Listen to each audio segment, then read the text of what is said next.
small but mighty tonight. Alright, so in case anyone's not familiar with our, I guess I see some new faces, so to reiterate what this meetup is about,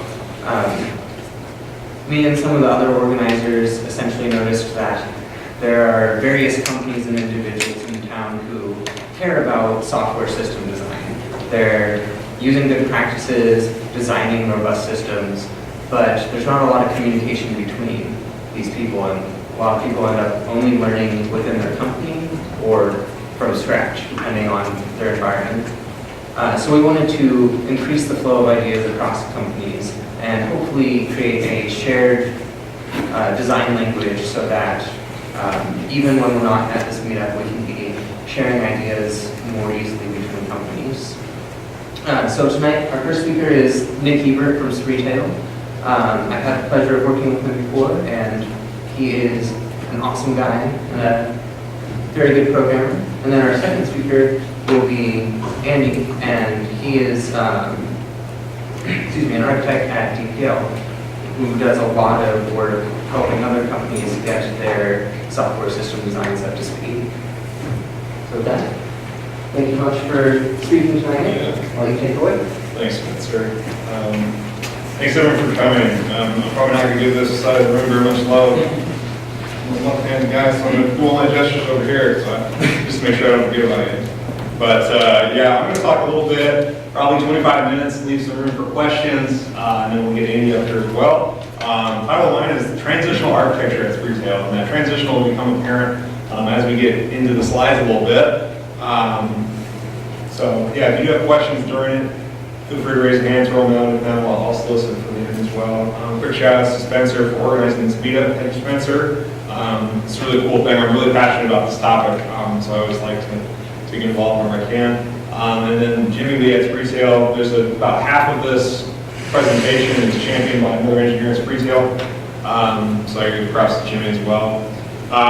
So it's going to be higher level than Spencer's. I was going through Spencer's last week, his slides. I'm going to go a step higher level in terms of hand waving and in terms of like boxing lines. Probably not going to get a whole lot of like, oh yeah, I'm going to apply this direct principle out of this, but hopefully we can see some patterns and other things that people are dealing with. So go through a quick business understanding of SpreeTail that kind of, it's not directly apparent to everybody. We'll go through some current architecture, and then we'll go through self-contained systems, which is our component of our transitional architecture to get us to the next level. We call that self-contained systems, or SCS. And I always say it's a transitional as well because the wheels are always turning. I've described making changes to a live software system like you're trying to change an oil in a car that's going on the highway. It's just a lot can go wrong, and so we say transitional because the way we run our systems at SpreeTail is actually up all the time. It's the direct component of our revenue. We're not going to launch a system and then attain new revenue from the system. It's improvements to the existing system that's going to grow our business. So it's important for us to keep things moving. Two disclaimers. I always put those little bullets on my talks. And then I've got working code is greater than theoretical code. So we do this argument all the time at SpreeTail about, well, what if it was X, or what if it was Y, or what if it was Z, or what if we had this other layer on it? And that's all well and good, but if you compare that to the system that's actually running, I will pick the system that's actually running versus this theoretical system that you have in your mind 10 times out of 10, just because the system you have in the back of your head, it may be great, it's not going to make the same money, it doesn't actually live yet. It's kind of like the bird in the hand, two in the bush kind of deal. So yeah, I'm always going to trend toward that working, toward that, I guess, more old school style solution. But a little bit about SpreeTail. We're not a t-shirt company. We do give out thousands of t-shirts a year at career fairs, stuff like that. I'm sure people will have multiple SpreeTail shirts in their closet at home. We're an e-commerce company, and when you hear e-commerce, you think, okay, we're going to push pixels, we're going to tweak, we're going to do A/B testing, kind of on our storefront. That's not the case either. So we used to be called New Innovations, and newinnovations.com still is our online storefront. But we rarely change that at all. So we're an e-commerce company and we focus on logistics. So every step of that e-commerce flow, our software owns that process. And to get a little more detail on that, the software that we're building is the ERP software, Enterprise Resource Planning. It's a very terrible word. The ERP acronym got a really bad rap. In the early 2000s, I was not around writing software then, but I read about it, and the systems weren't that fun, but we put it in 5 different buckets. all the activities that goes on before we buy, inventory to sell. So we've got like forecasting, sales forecasting, making sure that we can bring on enough product. Ordering and receiving, that's the managing all the product coming into our warehouses. We've got financial management in there. We've got our costs in our inventory in there as well.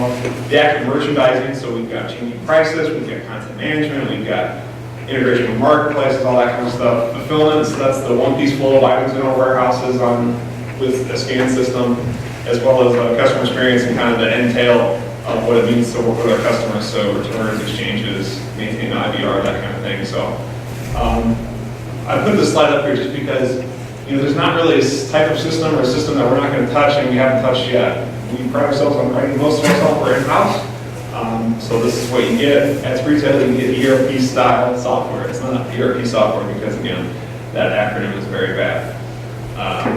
Cool. So I'm going to go through a quick evolution of kind of where we started, where we got to about probably a year ago from now, and then I guess what our pivot point was and what we decided to do to fix a few things with our architecture to push us moving forward. So here's our beautiful architecture maybe 4 years ago, a couple different layers, web app, talks to an API, talks to a database. Really, really, really simple stuff. If we can stop here, that'd be great, but you can never stop here. As we go, and I discovered this when I came on SpreeTail, and you discover these back-end services, these legacy systems, these systems that are running on somebody's machine underneath their desk. And, oh yeah, that's how email gets sent out. It's that server right there that's still running, so don't touch that. So we've got all these back-end services that also run this monolith. So in the middle of our diagram here, we've got a monolith with our web app. And then we've got all these other back-end services that kind of push and pull data, massage it a little bit, maybe send some emails, maybe check on a few things to make sure services are performing what we think they're performing. And this is all well and good. We could probably maintain with this at about 2 or 3 developers. And we get a little more complex. So, we added object storage a couple years ago, a while ago. That's a different way to store data. And we also added scheduled tasks. We use a different service for that. So this monolith, it's still a monolith, and we still consider it a monolith at this point. We've got a lot of different concerns, a lot of arrows going down to every layer of the system. And a big problem that we run into too is when we're bringing on new developers, every developer had to learn each box, every developer had to learn each line of where that data is moving from box to box. And then in its final form, we could have external facing services, and we've got a logging layer down there as well. So our monolith architecture, it gets out of the engineering, it's just kind of tears all over the place. And this was kind of out of necessity as our company grew. We needed to add these different services, these different components to keep the business running. So we eventually reached a decision point to where we couldn't bring on any more people. This kind of growth is unsustainable on our architecture, on our systems. Like I said before, it was really hard to spin up developers, hard to log, impossible to test. It's really hard to do anything in this kind of system like this. I don't think anybody wants to live where this is their beautiful architecture diagram and they're okay with this. Just this rat's nest on the left-hand side of back-end services. Those got to the point where we weren't touching them for 6 months, and a bug would come up, we don't know why. So a bug would come up in a back-end service, and nobody had access to that code. So then we would change all the other services to work around this bug. So it didn't really become a bug, it became like a nail embedded into a tree. And when you eventually cut that tree down and make some nice furniture out of it, your saw's going to hit that nail and it's going to break. The furniture analogy, that's my hobby. But so it's just kind of grew out of control. And as we grew as a company, we were 3 developer shop for a long time. And that was great. We could all fit all this inside of our 3 heads, but when we tried to add 10 people, when we tried to add 20, we're up to 35 now. So just this kind of growth is unsustainable. So our solution to this is to take a dramatic sip of water. This is what we call self-contained systems, or SCSs. So a self-contained system is that it's a complete system is a collaboration of many smaller systems. You might say, oh yeah, microservices. No, we'll get to that in a second. That's the next slide. But these self-contained systems are autonomous web applications. They're owned by a single team. And this really helped us orient ourselves when we're working on it with the business, because typically a software team would serve a business department or a business vertical. So we have a customer experience team, they're working with the customer experience department. It makes sense. But instead of this customer experience team writing features into a giant monolith and having all the pain points of that, they're writing features into an SCS or self-contained system so they can get benefits of a smaller system, smaller code base, faster deploys, everything like that. We want these systems to be asynchronous wherever possible. And we use messaging for that, but really designing your system to be asynchronous has been a big shift with this as well. And then the final principle of this, I guess, is we want systems to stand on their own. So we would run into big problems as our system was growing at a rate that was really not really sustainable. Somebody would commit a bug or commit a feature, eventually became a bug. It took down our entire system. So all of our business users were locked out. So if there was a bug in the receiving system, that means we couldn't change prices. And if you think about that as a business sense, and in software, we kind of get away with this too. You just say, the system's down, it's down. You can't do anything, it's down. Like, if you were working in our warehouse, and we said, well, in another warehouse in a different part of the country, the door won't open, so we can't work. It just doesn't really make sense, and we can't really get away with that as an excuse anymore. So we wanted to go with this principle of systems standing on their own. And then again, there's more detailed documentation on this with scsarchitecture.org. And I've got a link to that at the bottom. But yes, again, isn't this just microservices? And you could argue that yes, it is. It's very similar. But we like to think of SCSs or self-contained systems as larger than microservices. You can call them macroservices. It's a fun economics joke. But with these SCSs, I think one of the things that people get into the trap of microservices, and we got into the same thing too, is when we said, okay, this monolith is not going to work, we need to shift to microservices. And a day later, we had 30 microservices in source control for some reason. Nobody knew what they did. We just took the problem of this big code base that was hard to read, and we made it very small code bases that were hard to read and had no cohesion whatsoever. It was kind of a reactionary, like, well, we can't go full microservices yet. Let's go down this self-contained system route. If we look at this as a timeline of the monolith we got over here, it's a single system, 3 projects, 1 source control repository, microservices, hundreds of source control repositories running on thousands of machines. SES is somewhere in between. So we want our developers to really understand the systems that they're running, much like they would understand all layers of the monolith, while still not having to deal with and we don't really want them to deal with the overhead of, okay, well, I've got 15 microservices and only one person can deploy them. That was a big hang-up for us from going down this, and I guess that for a second. That's our transitional step of SCSs.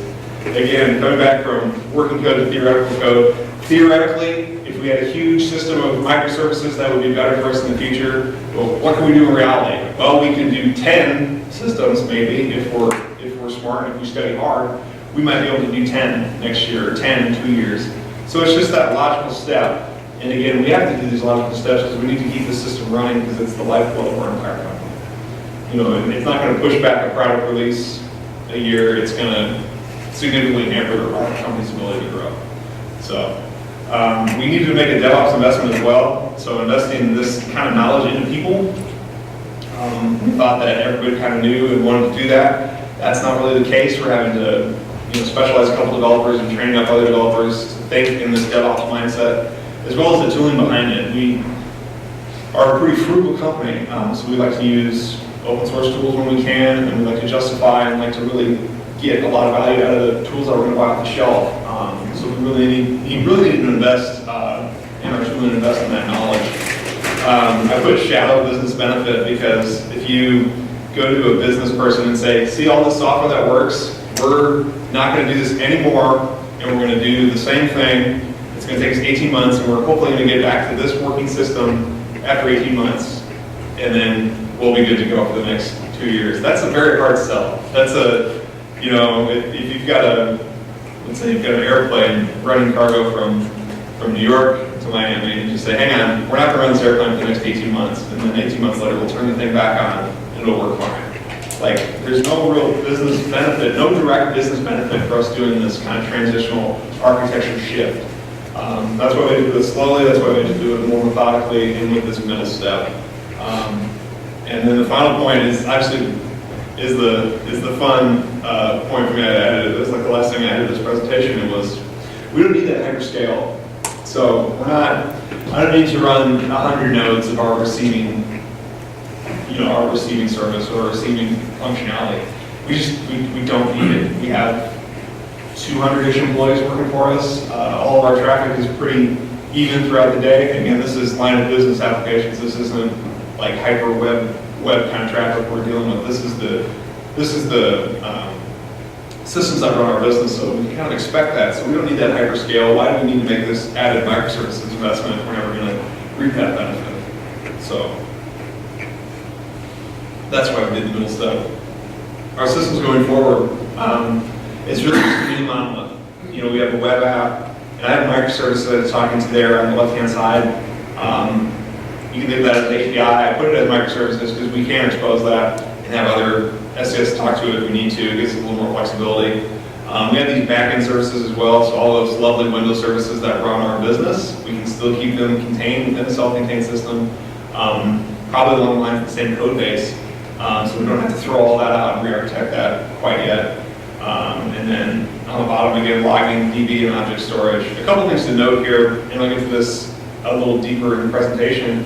The orange-ish parts of the diagrams, the data contracts and logging, we did a lot of investment into being able to share that across SCSs. So we've got some great engineers on our team that are building these libraries that we can plug in every self-contained system to do messaging, for example. So we do our messaging and share that really well between our SCSs because we share data contracts with every other SCS, and we do that through NuGet, which is pretty unique. And then logging as well, we can drop a logging utility into pretty much every project through NuGet.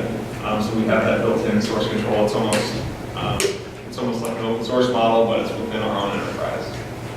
So going forward, on the left-hand side, we'll still have a monolith. We'll never throw that thing away just because it works. It supports our business. A lot of people's jobs are dependent on this system running. But on the right-hand side, as we go down this magic orange carpet of the message bus, we'll have many SCSs communicating over that message bus. Say we have a price change happen on an item in the price change SCS. Say, hey, I changed the price of that one. Go ahead and let everybody else know that needs to know that. So 3 other SCSs will say, yep, price change, I got the price change over here, we're good to go. That's going to be probably the biggest challenge of this system going forward is breaking out of that synchronous kind of addiction. We need to do it in an asynchronous fashion in order to scale, in order to have our teams work effectively. If anybody has any ideas on how to do an async system with millions of dollars in inventory, please talk to me, because I would love to ask you some questions about your sanity. But so that's, I guess, our big struggle going forward is that, I guess, getting our developers to embrace that async nature of these kind of systems, as well as just getting them out of that monolith addiction, right? Because, and I said earlier in the presentation, here can take larger swings. With when you're adding pages and adding additional functionality to a monolith, your scope is inherently limited just by, well, it's a page. It's not a whole application, it's just a page that I'm adding to this monolith.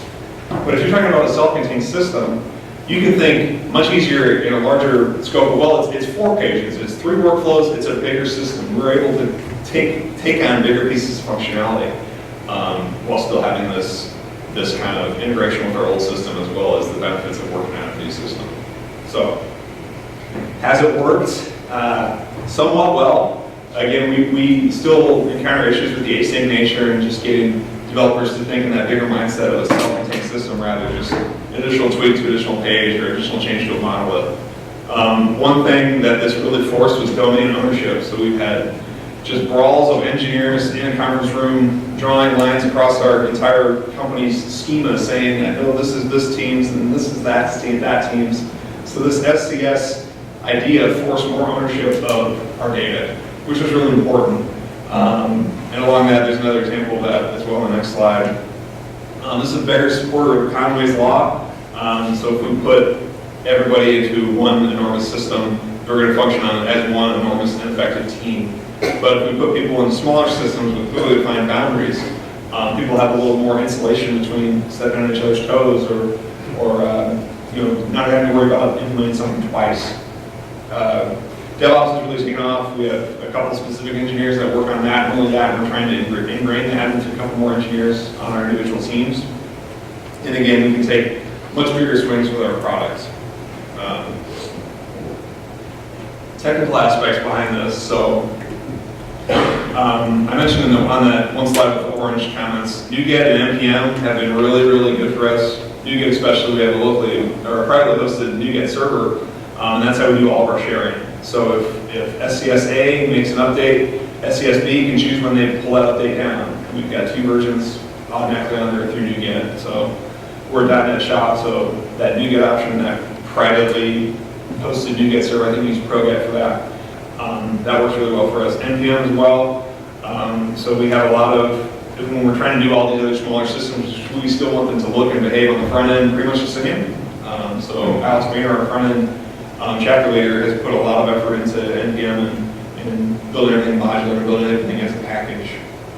We also use these as metrics we use adoption of these packages into these other systems as metrics for our technical leads. So it's kind of we want people to use this library more. Well, we can measure that now because we have this locally hosted NuGet server. I mentioned domain ownership and database refactoring. We called this, it was an objective of ours for the entire year. It's called the Purge. And we were going through and deleting portions of our database. And that was terrifying and awesome at the same time. The team that was responsible for that did a lot of great work. They reduced the size of the database significantly. And they reduced the cognitive load on the developers significantly as well. Just having to scroll like 2, or I guess like 3 or 4 tablespoon sized scrolls of your mouse wheel, and you're still in the same database. That's really frustrating for engineers. If we can get that down to 1 or 2, hey, that's great. I can fit more of the model in my head at once. We use a tool called Hound to do that. I've got Hound on the next slide. We leverage Docker really well with developer services. So we don't have the entire application Dockerized. We've got, Redis, RabbitMQ, the Elk Stack, other developer console. We've got all that running in Docker because the DevOps engineers and the other developers are going to work a lot faster. So we can just say, yeah, put it in Docker. That's a lot quicker.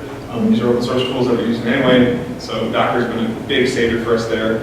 And then messaging as well. We're kind of mixed on messaging right now. We're using RabbitMQ and that shared data contract model, like I said. But this is, hopefully my good friends, yeah, this is Hound. So I typed in Walmart here into Hound, and there it showed up in the catalog system. These are all references to that Walmart string across all of my repositories at my company. So when you're doing something like purging database tables, you need this resource to say, well, I gotta make sure that this is used nowhere by our software, anywhere. Remember my giant nasty diagram with all the different layers? That was probably 30 or so repositories. And this tool called Hound, Etsy makes it, or it's an open source project from Etsy, that you can stand it up in Docker, point repositories at and give them the right keys to get access to your SCS or your source control management system. And you can be doing this really, really fast searching right off the bat. So if anything, if all this is going, if it's all beneath you, if it's all going over your head, just remember Hound and remember Etsy and turn that on tomorrow and you'll be amazed at the kind of cool stuff that you can do with this tool. So yeah, the summary of this, SpreeTail, we were Wild West for a very long time with a big monolith. We're tearing that monolith down and building smaller, garden gnome sized monoliths to move forward with to get our developers used to that. Again, remember Hound for that repository search, and we've had a lot of success with Docker just because we're using it for developer services. Those are the links. scsarchitecture.org. 5 minutes to read that entire site. It's pretty cool. And then Hound as well. Any questions? Spencer? So you mentioned one of the benefits you're looking to get out of these gnome-sized monoliths is contained fault tolerance across components of the business. Mm-hmm. Do you guys have any practices, or how do you regulate fault tolerance across that message bus? Yeah, fault tolerance message bus. So I guess the biggest instance of that was between our monolith system and another system that we call the catalog system. And when as far as we've gotten with that is that we know if the messages are not working, that the system will shut itself down. So in that point, this system was heavily dependent on changes coming through a monolith, and then the monolith will broadcast that message over to our catalog system. So it's not that, I guess our fault tolerance there is that if the catalog system detects that it's not getting any messages, it will pause its execution. It's not gonna, it's not gonna continue to operate with no data. So again, realization of those benefits, probably pretty young at this point. Doug? When you guys are looking to break apart pieces of your monolith, what criteria did you use for creating boundaries around these SCSs? It's a great question. We drew out the entire domain as best we could. This was when I say entire domain, it's probably 250 or so tables. So we drew it all out on the whiteboard in the macro sense, and we kind of circled just, well, yeah, that's customer experience. Draw a big circle around customer experience. That's inventory. Draw a big circle around inventory. So you started from the data model and started trying to. It's almost kind of maybe a bounded context approach to this. You're trying to find kind of tables that have some affinity. We started with the data model. That bounded context. I haven't read that Eric Evans book yet, but that's like the next one. But it's a daunting book. That's why I haven't read it already. I haven't read it either. So.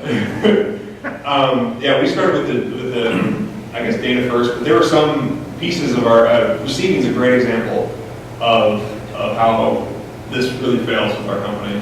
Just because we say our items come in and items are created in the receiving process, items get inventory in the receiving process, they get measured in the receiving process. So all this different kind of data about, well, item costs comes in here, as well as actual information about items comes in here. So, we do have these huge processes in our system that are just, well, this is just kind of a mess. And we're still working through those bigger systems. But, we also use some dependency mapping. Our database was really unique because we didn't really have foreign key enforcement in our database, but we got some tools to work for us that it can kind of infer foreign keys from how we name things. So that was really important for us as well. But that may be more common than you realize. But what's that? That may be more common than you realize. Oh, the enforcement? Yeah, just not having a lot of. Oh, because we need to go through and just swat a bunch of data away. We've been there. Yeah.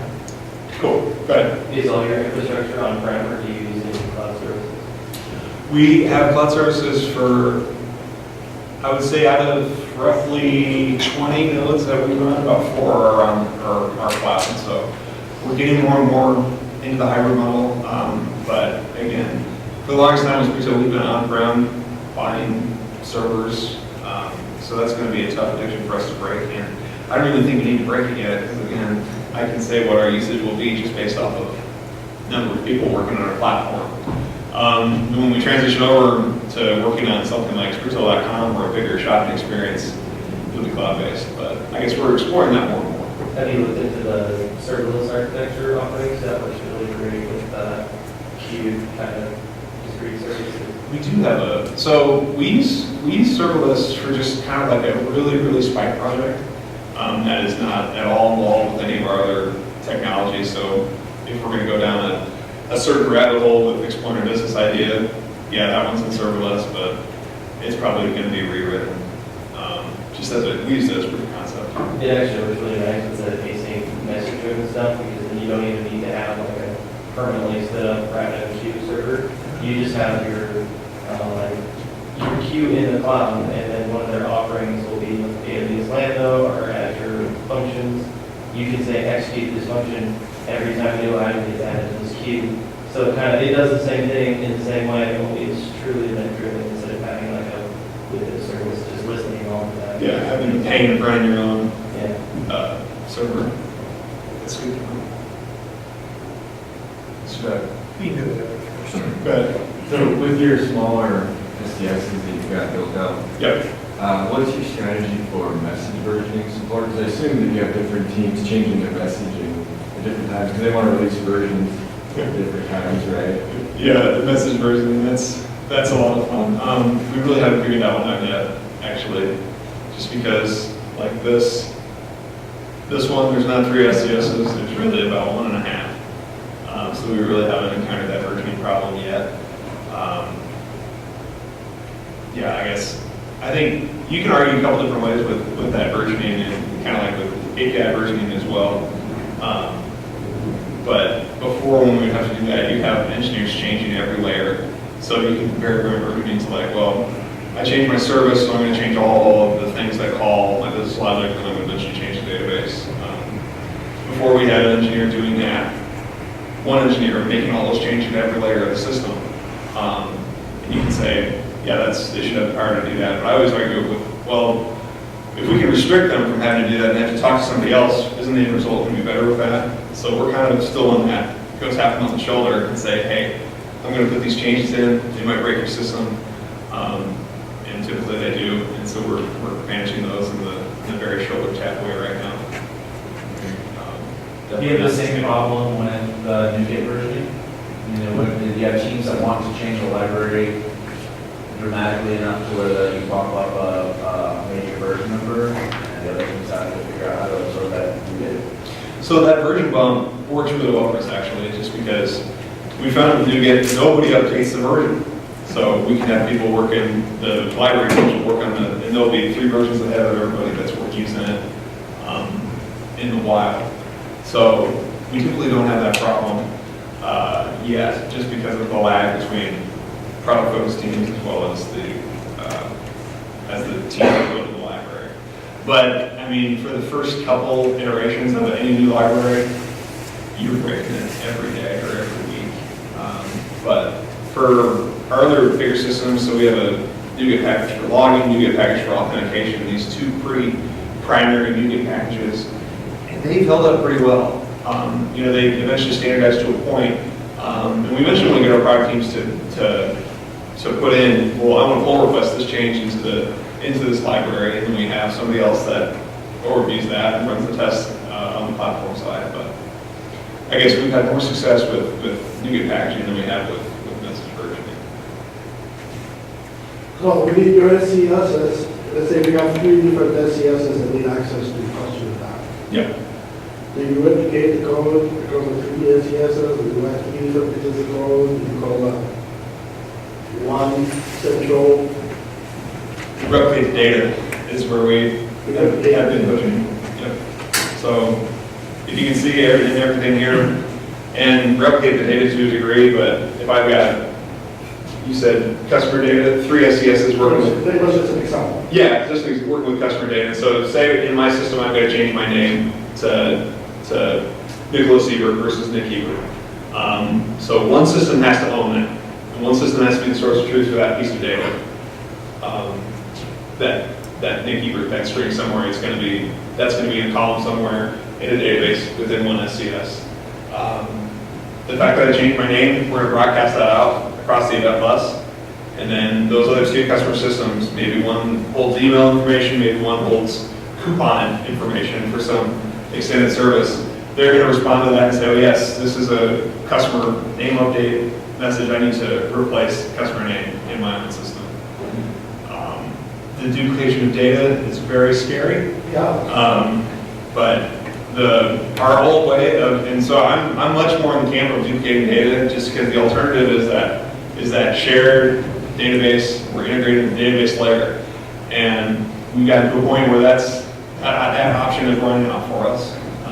With just 2 massive databases or X massive databases, we need 2X or 4X medium-sized databases. So I'm going to duplicate that data. Well, you can have an abstraction in the middle, right? You can have an abstraction that's called get customer data. Yeah, And that like how a, it how it gets it. That's it, that. yeah. But I mean, you could have that in a layer. But what we found with this abstraction, so we're going to wrap all the customer data up into this big belt layer that's on the bottom. And in a system like this, it'd be on the bottom, like right here, right on top of the database. And we need to go to him to get all the data. But we found that service gets really bloated when we do that, because we're going to get customer data, we're going to get address data as well, birthday, customer history. Then we've got this huge bloated belt layer in our architecture And then our messages get a lot larger, so when I'm retrieving a list of 10,000 customers, I might be naive and say, well, I need 10,000 customer names. Oh yeah, get customer, that looks like a great method. Here, let me call it get customer 10,000 times. Each customer is 1,000 lines. We've got way too much data coming through the system. So that integration, I guess we've just had terrible luck with that. That really thick, like, kind of accessor layer is, as you call it, But I'm also thinking about the thick system, I'm thinking about, sort of like a microservices basis. So they have a function called get customer data, they have, I can give which stores or something, sort of. But you're not doing it at a database level, we're doing it at Sorry, say again? database level, you're doing the same thing, but not at a database level, at a middle layer. Yeah. Because it's easier to change middle layer code than change the database. Yeah. I mean, that's true. We might be glad sort of punishment with wanting to change the database, but with that too, like the ownership of that middle layer that's shared, that gets to be frustrating as well, and that's something we considered as well, because there'll be a lot of finger pointing, especially when it breaks, especially when we need to change it. So options all over the place. Go ahead. Do you onboard your developers into one specific SCS? Or when you onboard your developers, you bring them into many different SCSs or SCS? CSS, yes. Yeah, that's what I want to It say. looks great, these slides, no. We bring them on the monolith. So this big portion on the left-hand side, there's still a lot of code in that monolith, so we bring them on there. And then each SCS is owned roughly by a team. We have pretty static teams. It's something that I'm kind of upset about, because we don't have a lot of team changes going on. But the team change, that should help eventually. But you're typically brought on, you learn the monolith, and you learn the 1 or 2 SCSs that your team owns. You learn the monolith first. Yep. So you had on one of your bullet points earlier on, you said slow onboarding or rough onboarding or hardest minute developers, yeah. Yeah. And isn't that caused because they're trying to get them to learn the monolith? I mean, you're going to learn the monolith as your team uses it. You're not going to learn the entire monolith. So there's a point in working with legacy code that I discovered is that the longer you've been there, the more you kind of know, and the more you kind of get entrenched into a certain point. But so if I've got a new engineer coming into the operations team, they're probably not going to touch the customer code, or the CRM code. So yeah, they're going to be onboarded in that monolith, and they're going to know roughly the patterns, but the specific nuts and bolts, they probably won't have to change that. But do they get in the monolith to look to slice out a SCS? Yes. Okay. Yeah. And that's like, it moves from the left to the right. So we're cutting down this giant monolith and standing it up on this one. So new developers are brought on board to help cut out that monolith? Help cut out the monolith, help grow the other SCS. We take an approach with our developers that we want to put them in their strong areas. So if we find a developer is really good at starting systems, they're not going to really be in that monolith at all. If we find that they're really good at understanding the details of existing code, they're going to be in that monolith quite a bit. So it's really just how the strengths of the individual lead to where they're going to learn about it. The company I work for, we've had the same question of when we bring on new developers, should we start them in something that we want to be going away, or do we start them in something that has already been broken off and they just own that piece? And we're tired of the onboarding, the slow onboarding. Yeah, and onboarding is, I mean, it's gotten quicker for the engineering aspect, but as our company grows, onboarding's gotten slower in general, just because we need more people to be aware of the intricacies of the culture, the intricacies of the entire business. So that's, I guess, spinning up developers. It's very hard for developers to get that entire monolith in their head. So I guess I misspoke earlier, but it's easy to get that monolith. Okay, data flows in this monolith 3 different ways, and this is the 10 different pages that my team is responsible for this monolith. Let's get to work, let's pull some out, let's work on these new systems. Are they modifying the monolith, the people that are being on board? Yeah. Wouldn't it be higher risk to have someone who's new make modifications to the monolith than somebody who knows it real well? Yeah. This is what I was thinking too. Yeah, well, then you can argue like, well, I mean. When most senior engineers are working a monolith, there'll be less things getting broken, and have the new guys that are just onboarded, you can set them down the path to do things right from the get-go and not have to learn the monolith. That's just what my thought. And you're seeing guys hate the new guys. Well, That's true, they don't have. they do, but Yeah, all the senior people will leave and be fine to work on the smaller systems. it's a different risk, right? That's a different risk, but I guess how we have it structured, when we're bringing people on, with that lot of, in this huge monolith, it's got a lot of problems, but it also has a lot of great things about it. There's a lot of working code in there, and it's really easy for me as a new developer to see working code and duplicate that and change it just a little bit for my purposes. And then couple that with a strong, merge review process that we have. That's typically all of our quality is on that merge step. So I guess we haven't run into any problems with it yet.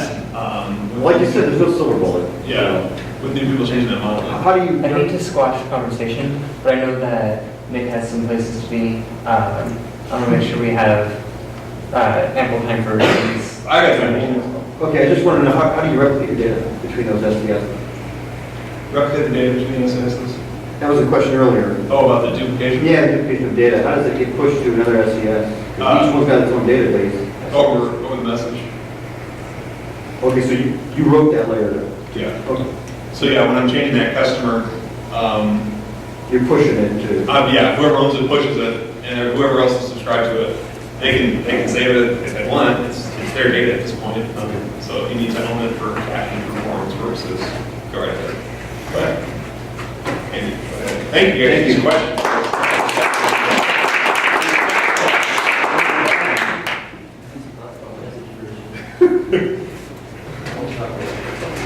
Yeah, there's only one version and it's wrong.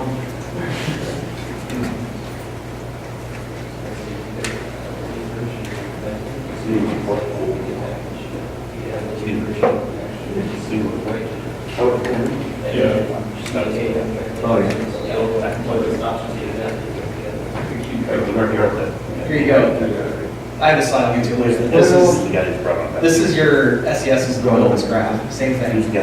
Mine's smiley place in the middle of the graph here. Yeah, basically this is from like 1979. Basically, it's integration costs versus module number. There's a sweet spot in the middle. So monoliths on the left, most people doing microservices on the right. They're going to be pissed. I'm going to be helping people in 5 years reduce their microservices. I know. Yeah. They're on the wrong side of That's the a graph niche. now. Yeah, we're gonna take your Right. 2,000 microservices. Yeah, we just recreated the problem at the messaging layer now, right? We have a messaging monolith instead of. You are the owner. I thought I should. That's great. Yeah, it's, David? I went to a talk, or I went to a training thing and in the evening we did a 10,000 microservices and that's like the first one. Yeah. Because we should just make everything a service. All right.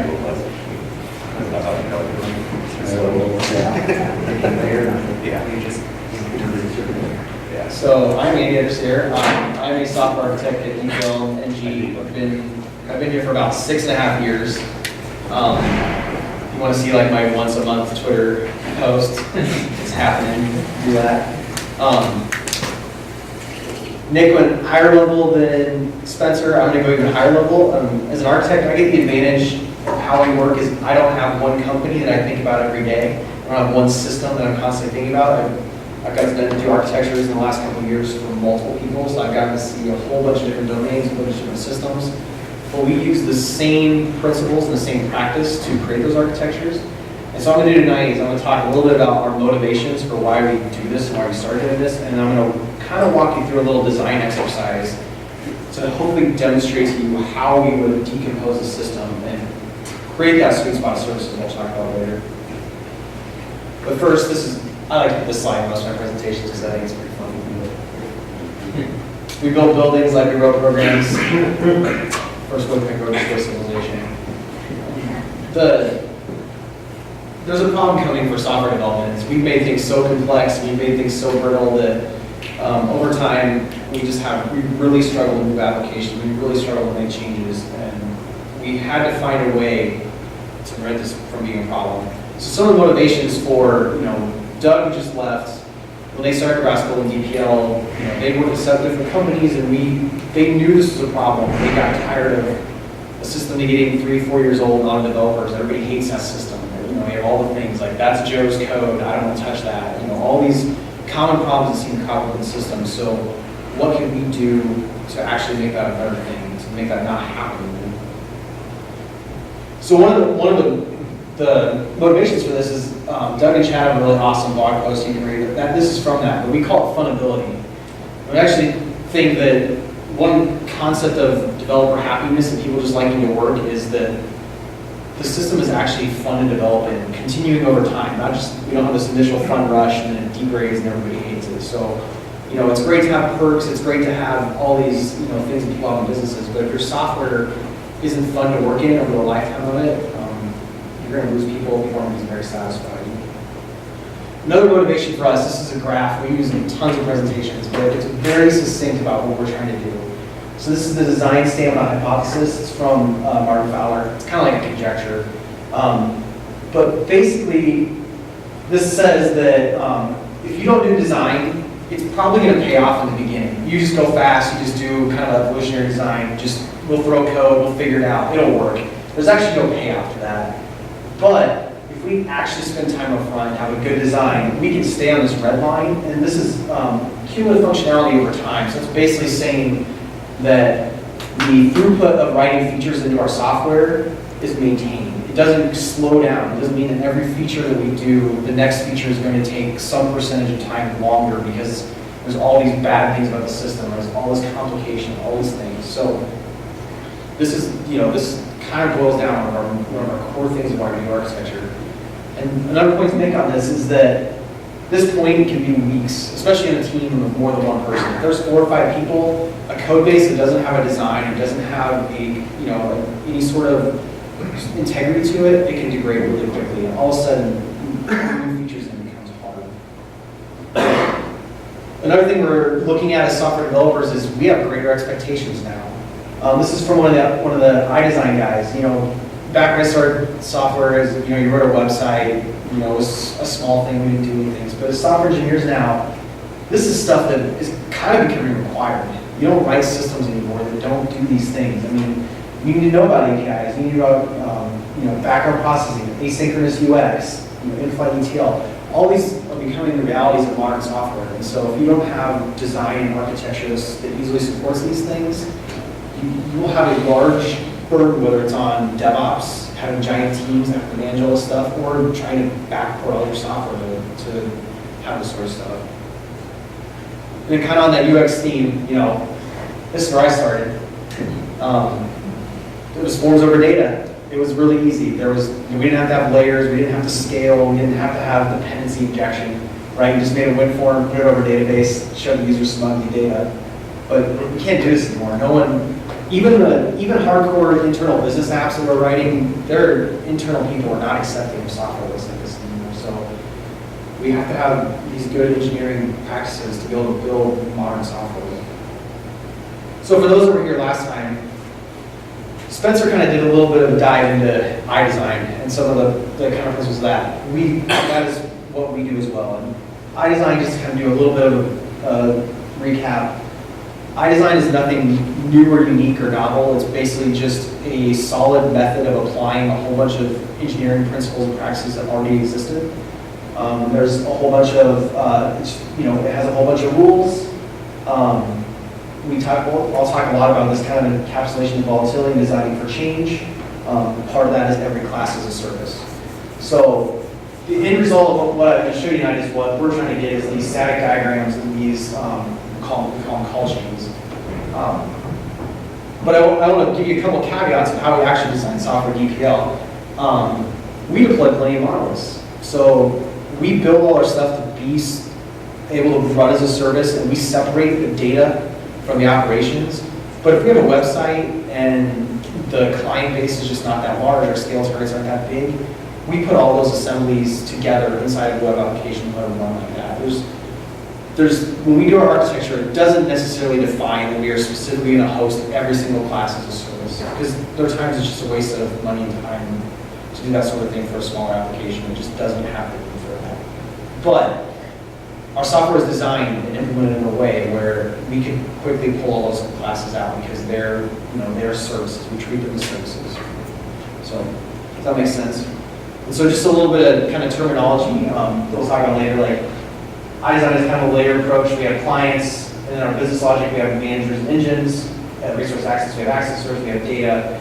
And then on the right is kind of our cross-cutting concerns, logging, utilities, things like that the entire system needs. But they're not, those are things that really should never be business logic. We don't want business logic crossing our whole system. You ever do? I got it. So you said we deploy a lot of monoliths, but Right. really it's designed so that you could separate them out. Yes. So yeah, into separate executable processes if you wanted. Yeah, to. it's really more Organized. design, yeah, it's really more deploying it in a single process. Right. You So keep we're- them together until the need arises to separate them out, but it's structured so it can be. Yeah. And a lot of times, scalability never really happens, like your whole system doesn't equally grow. It generally ends up that this little subsystem or this little slice, acts like a manager, is the thing that grows. So we would pull that out in its own process and then scale that out and make, load balance that. And so we can actually be more targeted about our scale. And not just be like, well, everything scales and we'll let that figure that out. We are in the process though, as kind of a tech thing, evaluating Service Fabric in Azure. And so by default, if we did Service Fabric, we would run everything as a service because that's how Service Fabric works. And it makes it really easy because you can just build your usual classes and deploy them into the Fabric. And Service Fabric is kind of magic. It handles all the plumbing and all the services and all the routing and all that stuff. So. Right, why do you choose Azure or Amazon? So we do both, but we're probably more focused on Azure because one, we're .NET shop. There's a lot of benefit to the tooling we use, being hosted in Azure. There's a lot of really awesome platform tools. If you want just like my opinion right now, for me, Azure is ahead of AWS because of the platform.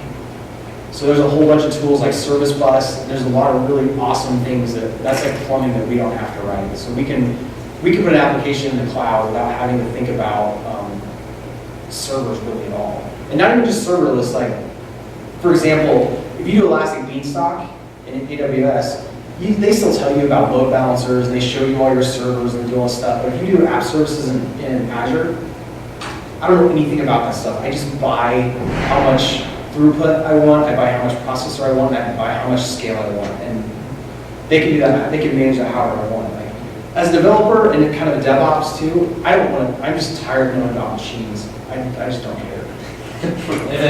Yeah, but I've offloaded that, that's Microsoft's problem now. Like, they let them figure that out. I just want to buy services. And so we've kind of dove headfirst into the platform and kind of skipped infrastructure in the cloud. That's why we're looking at Service Fabric, because Service Fabric is that piece that we can put our microservices in, use all the Azure platform around it, and go and scale and grow pretty quick. And honestly, the deployment DevOps model we use Visual Studio Online as well for our source control and also for our deployments. And going from nothing to a deployment in Azure is hours now. It's great. It's especially really nice for us when we work with a lot of clients and start a lot of new projects. We don't have to spend a lot of time and money anymore on that kind of like QA release and dev release and all the production stuff. So, there's a lot of awesome stuff in AWS too. Like I said, we have many projects in there as well.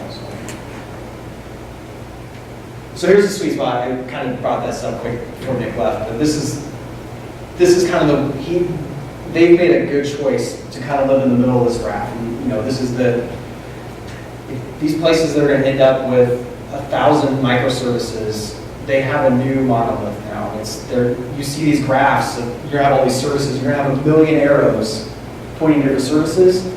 That's no different than having a whole chunk of code together with 1 million different function calls pointing to it, all holding data. It's going to be no different. There's just going to be a whole lot of mess for people that don't have a way to decide what services they should actually have and who should own what. So that's kind of what the rest of my presentation here is about. So here's the challenge. So how do you approach decomposing a system into modules, classes, services that do not break down over time? So this is kind of a standard deck, this next piece, that we kind of run some of our new clients and people that are wondering how we do architectures, we kind of run through this exercise. So, how do we decompose systems? We want this to adhere to these common design principles. And if you go through this presentation, I think most of the people that are quoted here, most of the quotes come from the late 1970s. So we're not, software engineering is behind. Other engineering people figure this stuff out. We just really haven't done a good enough job of enabling this in software engineering. But this is our attempt to kind of bring that rigor and discipline of a real engineering framework into DPL. Part of the driver of that is, I'm talking about Doug. Doug is not a trained software developer. He was actually a mechanical engineering major that was building guidance systems for McDonnell Douglas. That was his job. So he's an endless source of awesome books on design and engineering that are not written for software, but have very awesome implications in software. So we have a lot of benefit of his knowledge. So here's our problem. We're going to build a stock trading system. So I have some simple features. We're going to buy and sell stocks. We're going to schedule trades, issue reports, data feeds, trades, all just kind of standard stuff. So this might be a system that someone hands me and say, I wanted to do this. But the system's going to change, right? Has anybody ever built a system that exactly matched the requirements they got on day one? What's that? No. No, I mean, it has never happened, ever. Maybe a one-day project. But, so we're going to recognize one of the key things about our kind of design philosophy is we are expecting change up front. That is not a thing that scares us. That is not a thing that we want to be afraid of or want to stop our customers from doing. Customers have, and businesses in general, have a high benefit from being able to change and adapt. So we want our engineering to do, and our architecture to do as well. So just a couple things: SMS, cloud storage. We want to do different types of trades. We want to have different market feeds. We want to go global. So we're going to start this process by acknowledging this design. We're going to design by change, which Spencer, this last week we call this volatility-based decomposition. So we want to identify the areas of the system that are likely to change, and we actually want to base our design and encapsulate those things, not features, not domain. I would tell you, for me, when Nick was talking about, they decompose their system by domain. For me, that's red flags in my head, because that doesn't jive quite with how we would design a system. Because they're not really pulling apart and isolating the change pieces. They're kind of isolating the features together. So another awesome thing about this is now we have a common design approach for engineers. So they're very familiar. I would think everybody that's worked at NG and DPL for the last 6 years would immediately recognize an iDesign system that was not just built by us, but probably built by anybody that actually does iDesign and does this kind of stuff. So we get the ability to have some familiarity across projects and move people around. There's always missing domain knowledge, there's always special code knowledge, but the ability to move people between different projects and have them get started and know where code is and be able to look through the project is really, really powerful. And so, here's some more 1970s stuff from David Parnas.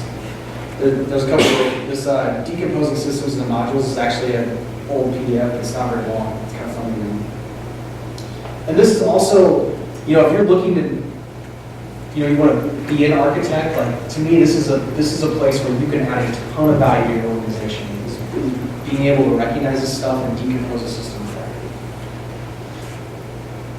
So this is kind of a little this is our examples of likely change and volatility. So data storage and access can change. The workflow and sequence can change. External service and hardware dependencies change. Big one is business rules and algorithms. Those things change. And then even just difficult design and construction areas, like parts of your code that are really difficult, they're just difficult to write, but they have difficult business rules, things like that. Those are volatile areas that we want to isolate those down in the system. So this is kind of what we would come up as our first step. So in our trading system, these are our likely areas of change. So we have system notifications, how do we transport them, who are the publishers, the duration of the interaction, that might be an area to change. Maybe we want real time, maybe we want long running. new trade items, locale, you know, I kind of talked earlier about market data feeds, and then, you know, where data is stored. That's a volatility. You know, in the last presentation, you know, they're having a lot of volatility where the data is stored. So that's something we want to encapsulate. So then, ultimately, what we want to come up with when we do a design is we want to come up with kind of a list that looks like this. And so, you know, we have notification, we have our trade workflow, we have analysis workflow, fee transformation, data access components, and fee calculation. What that does then for us is that now maps into our managers, engines, accessors. So we're basically saying that notification, trade workflow, and analysis workflow, and the fee transformation, those are kind of orchestration type volatility, so those are going to be our managers. Obviously, our data access component becomes an accessor, and fee calculations become an engine. This is, you know, this is a fairly contrived, simple example, but that's kind of what we're doing. And you'd be amazed. I'm actually helping another company architect. We're doing an issuing process where we are looking at their monolith. It's actually 3 monoliths, and we are conceptualizing them and building an architecture like this, like they're building from the ground up, and actually trying to encapsulate their system in a better way. So what they can eventually do is take that path and pick some of these managers out and move them slowly out of the monolith. So the same thing, you know, SpreeTail is doing. They're trying to kill their monolith a piece at a time. We can actually give them a roadmap of how to move things out of their monolith. What are the actual pieces they should move? So basically, in the end, we're looking to, if we do an architecture, we're looking to come up with these boxes. These are our services. So this is how we get in that sweet spot. And this is how we know that, you know, we're pretty confident that these are the boxes that are going to be here. The first system I helped architect was 6.5 years ago, and the diagram we came up with that is still true. Like, we haven't really had to go in and really add boxes. Resource access is a layer, obviously, we kind of changed, and we kind of, as a rule, we allow engines to kind of evolve as the system goes, but the manager layer is really what we're looking at, and those have been pretty good for us. We haven't really had much problem with those. So a couple observations on this designing for change. So it's based on sound engineering principles. The second one's hard. It requires a different mindset. We've had to deprogram some object-oriented programming thinking. Like, this is not taught in schools, right? I mean, I was taught, you know, it's cat, you know, the whole like mammal, cat, dog, all the object-oriented principles. That is not what we're doing. The separation of data and operations has actually been a struggle for some people. We've had to really kind of reprogram how they think to not only make classes and put classes inside classes and do all that sort of stuff. So the nice thing about it is that all these design principles we have, this just, if you do this, it just tends to naturally have all that stuff. So we get, you know, we get low coupling, we get high cohesion, we get testing on this. When everything's a service that doesn't hold data, testing becomes really easy. They're just methods that do some work and bring output. Field of view is small, the comprehensibility is high.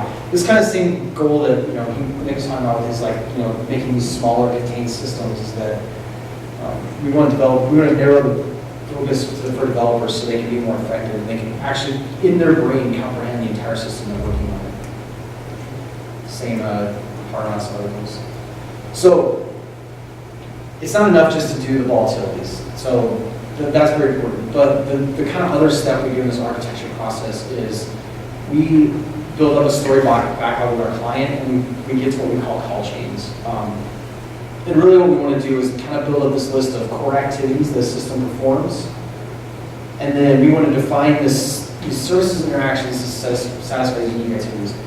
What we ultimately want out of here is, and this is very highly iterative, and we have to really work with our clients to come up with a list, because what we're going to do with this list and with these call chains is we're actually going to test our decomposition of that. So we're going to have our boxes and services, but now we're going to make call chains. Like, this is a very simple place to trade, right? This is dead simple.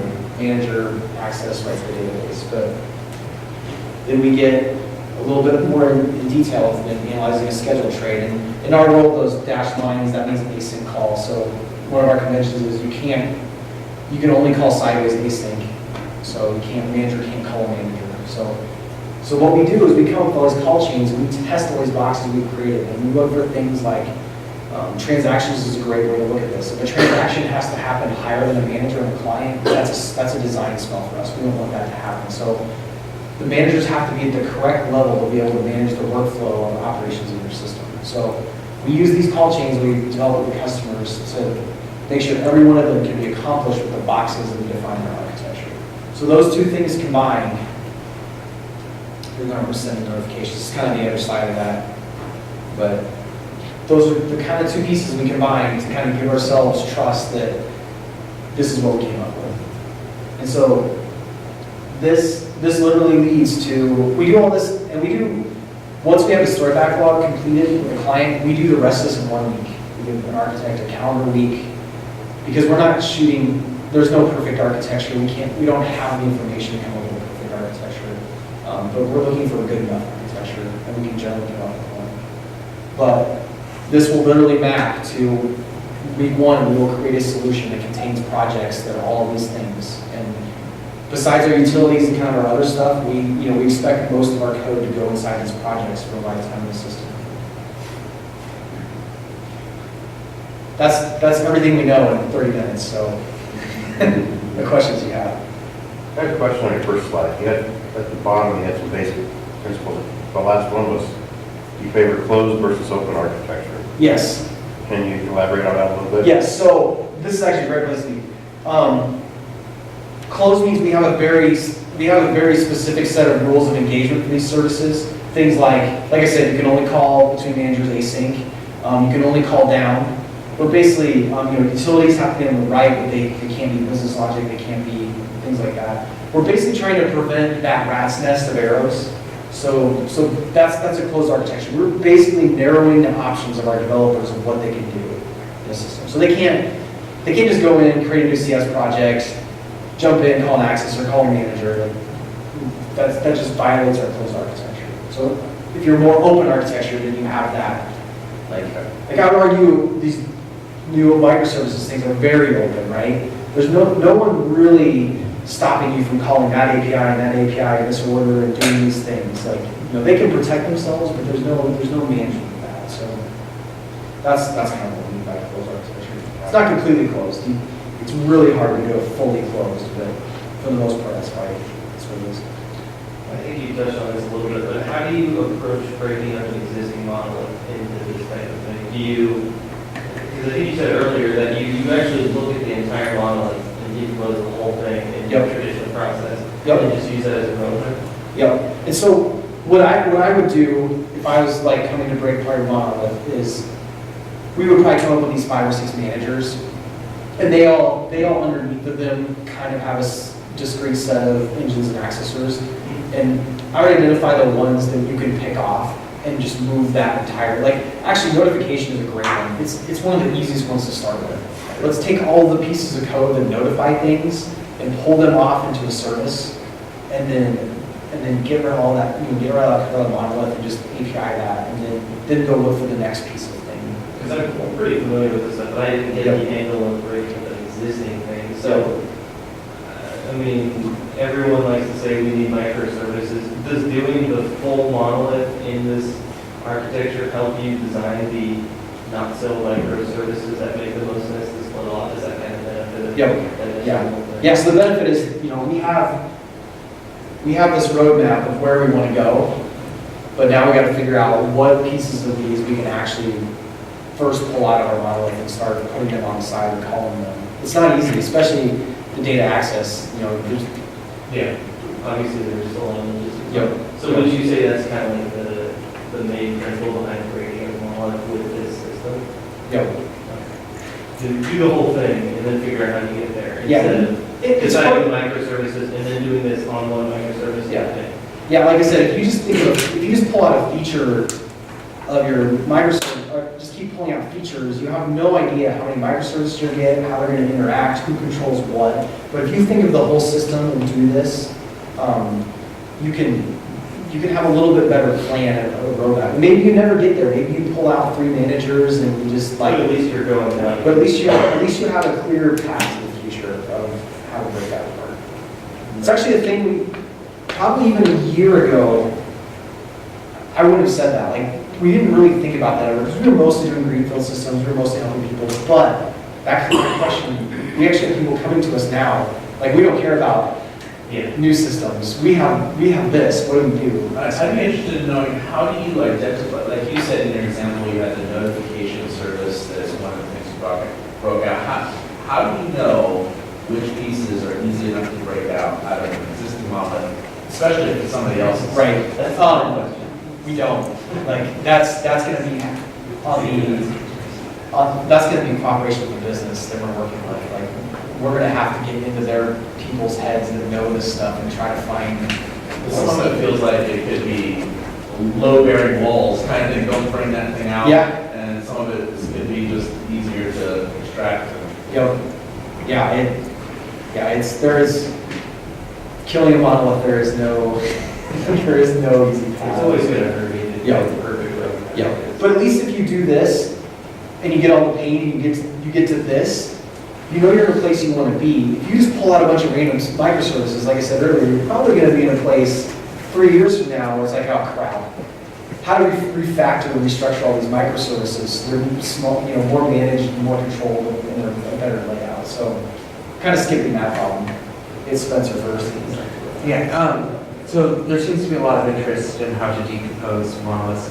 So I thought I'd add on some of my thoughts on this up here. Yep. So having this structure allows you, or having this roadmap allows you to start drawing lines and cutting off portions, even if they don't perfectly match this. You're reducing the scope people have to think about, and also it gives you lines to draw for testing.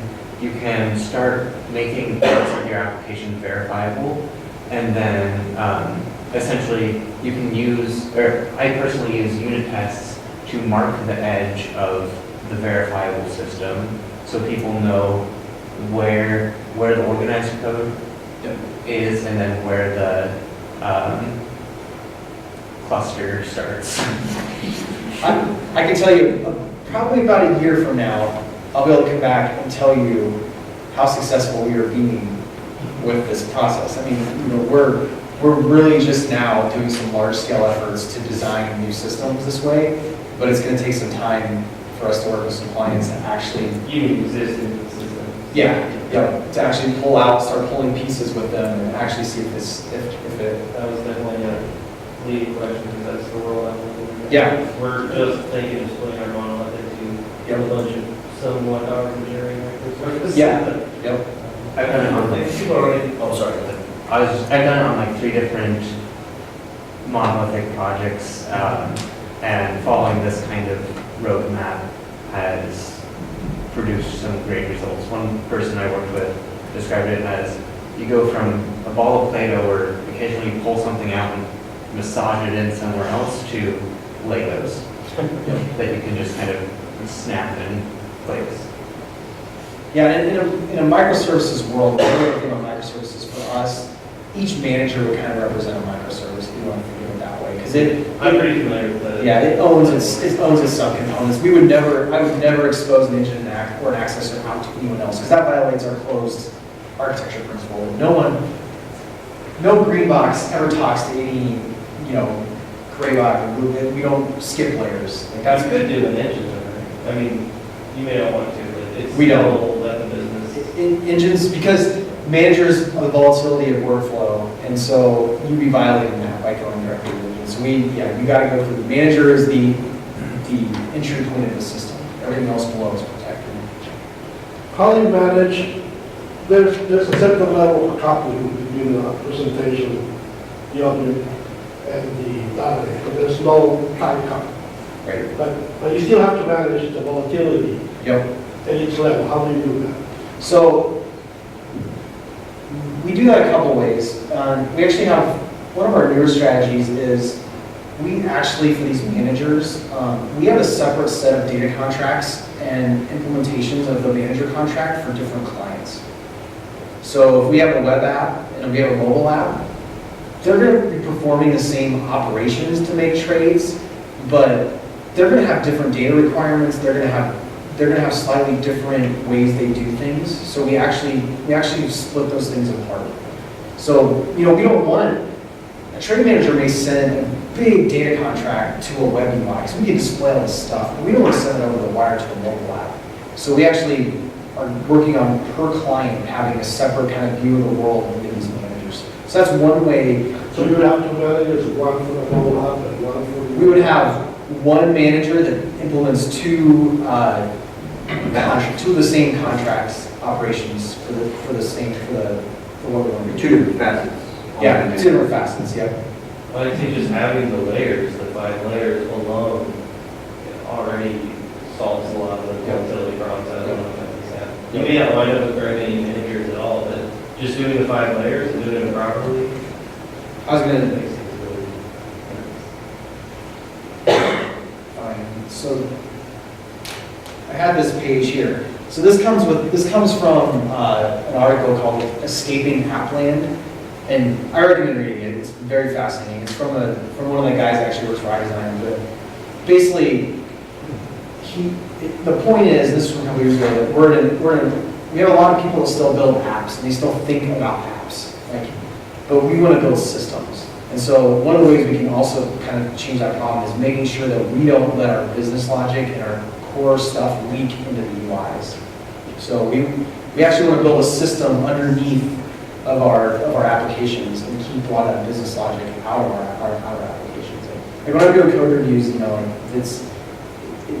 there's a lot of times where it's like you see very strict business rules that are happening in a website. It's like, well, those have to be in our side of our system so someone else can take advantage of them. We can actually control the workflow of them, all that sort of stuff. So. Is your data accessor an abstraction such that you can change databases and switch versions to the system?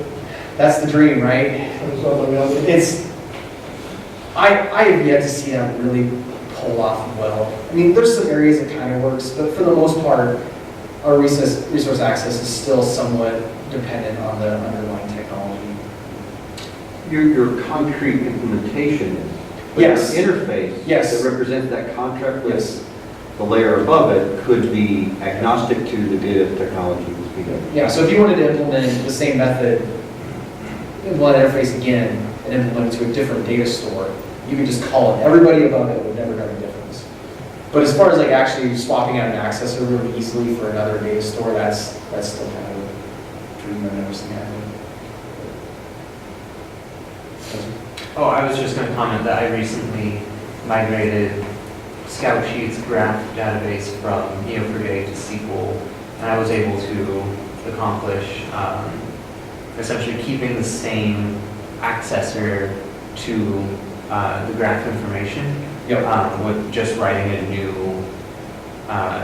implementation, a new concrete class to that interface. It's just, I guess what I'm talking about, really, the dream for a long time was like, you could swap data sources to a different thing and not really have to change any code, not really have to rewrite that implementation, but it just doesn't happen. Especially now we're moving away from SQL for a lot of things. We're starting to use more NoSQL and more caching layers and more things like that. So that those data sources don't even really match up conceptually. You have to kind of rethink how some of your data is stored and used in a different system like that. Another thing too is, in our actual design of our system later, this isn't a tech design, right? This is a blueprint. This is where you put code. But there could be a message bus like Nick had between the green and yellow boxes. There can be queues there. All that technology is supported by this. It's just we're not putting that in this graph. But when we did a full architecture, that would be kind of part of what we deliver as well as the actual technology implementation of what this would be. But really, we're just trying to come up with a blueprint in this process of where your code goes, how many boxes you have, and where your code goes. But you can see on this, go back to the end one, if you're a developer and you get a feature, it should be fairly obvious to you what boxes you're going to interact with in the system. It's not always, but it should be. Any questions?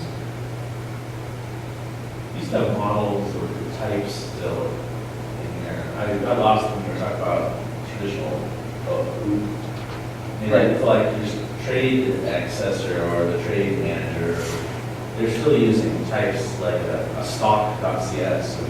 Yeah, so everything, so this is source code, right? So everything, all these boxes have an interface, and their operations, and then we have data contracts, and which are just, they're meant to be data.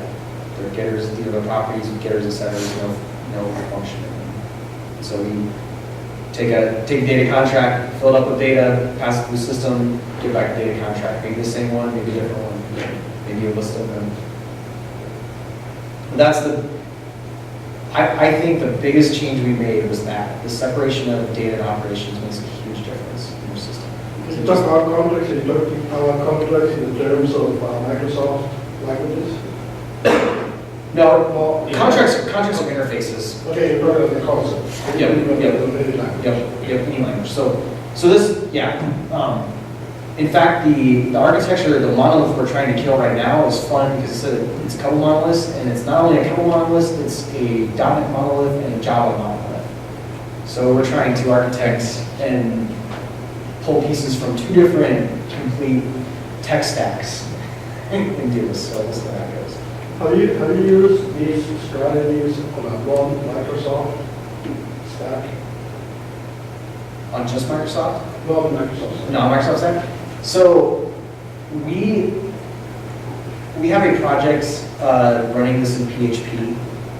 There's a little bit of magic because it doesn't really support interfaces, but we've done it. Like we made it work. We had to enforce some stuff a little differently because of the lack of interface. But anything that supports interfaces will easily do this. Stuff that's more scripting languages that doesn't, you're probably going to have to rely on some tooling and some other stuff that maybe help you get there. But the principles are the same. It's just harder to enforce them. You don't have actually have interfaces and things like that.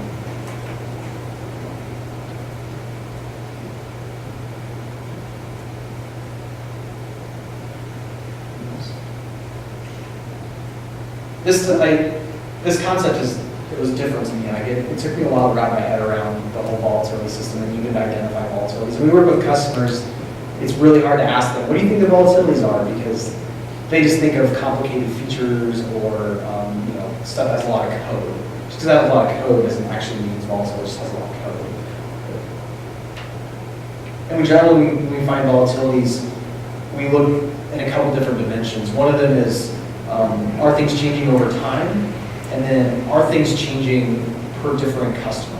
So like, if you have like a multi-tenant type of system, and you have multiple customers, do you have volatilities that are independently changing based on your different customers?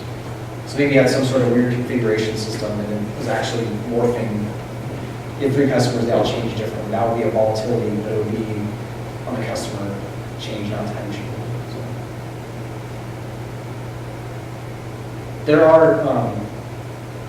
there are actually a decent amount of companies in town now that are kind of doing this or attempting to do this, so it's not. So, Emily, you guys doing it? Living the dream. Yep. Sure, we set up the developer to learn from you guys, so. I mean, it starts with, Jamal Lee, and if you ever get a chance to go to his Master Architects classes, interestingly, is very intense and Humbling. It's very humbling. Yes, you will. It's a little bit like a military start. You get broken down a little bit.